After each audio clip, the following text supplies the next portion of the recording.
In this video, I'll talk about the last two stages in Tuckman's model of group formation. These are performing and adjourning. Reaching these stages means that your group has functioned effectively and completed the task that you were set. You could reach these stages relatively quickly, but that will depend on the type of assignment you've had to complete, the size of your group, and the ways in which your group has moved through the other phases we've discussed. When your group reaches the performing stage, you should feel very happy that you've achieved your goal. It means that you have demonstrated good problem solving and communication skills, that you've met your deadlines, and that your task is completed or very near completion. In this stage, you've not only improved your subject knowledge and worked towards finishing your project, but you've also consolidated the teamwork skills that have been developing since the forming stage. Depending on the type of assignment you're completing, this stage may last a fairly short time, for example, the run-up to and giving of a presentation, or it may last over a longer period of time. For example, you may be writing an essay. Whichever is relevant to you, you'll hopefully enjoy this stage as it represents the culmination of the group's work. The performing stage might be a good time for you to continue reflecting individually in order to consolidate your own thinking about how you have found group work. Some questions to consider are: what have you found the most difficult about working in a group? The easiest? And what skills did you have before the group work that you think have been useful? How have those skills developed or improved?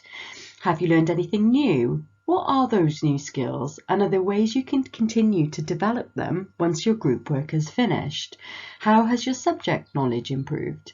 Again, it's worth remembering, as I said earlier, that these stages of group work aren't necessarily linear, and if changes to the group occur, even during the performing stage, you could move back through the cycle. Reflecting and learning during each stage can help the group solve problems more effectively and more quickly the second time you move into a particular stage. If your group has successfully reached and maintained the performing phase, you'll deliver your final goal, so well done. Following the performing stage, the group will move into the final phase of Tuckman's framework, adjourning. You might also see this stage referred to as the mourning stage. Although the task has been completed, recognizing that a group is ending provides a valuable opportunity for consolidating what you've learned and for evaluating the whole process of the group's work. Therefore, the main goals of the adjourning stage are to recognize as a group growth, progress and achievement, and to recognize as an individual a development in your skills, and to end on a positive note. And finally, after submitting your project, it will be useful for you to reflect individually on the following questions.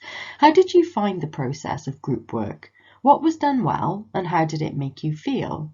What do you think could have been done differently, and how could that have been done differently? How would that make you feel? Make a list of improved and new skills along with examples. This kind of reflection will help you to be very clear about what you've learned from the process of group work. You may have found that you really enjoyed working with others as part of a team, but even if you didn't find enjoyment or you experienced difficulties with group work, reflecting in this way will help you see the value of that group work and will provide concrete examples of the skills you've developed. You've now worked through each segment relating to Tuckman's model of group work, and hopefully you feel more familiar with how each stage functions. We've discussed strategies for approaching each phase of group work and considered how you can reflect in each stage in order to improve your individual skills as well as the outcome for the group. So good luck with your group work. Thank you for using this resource, and visit the website for the Centre for Academic Success for more information on our courses and workshops.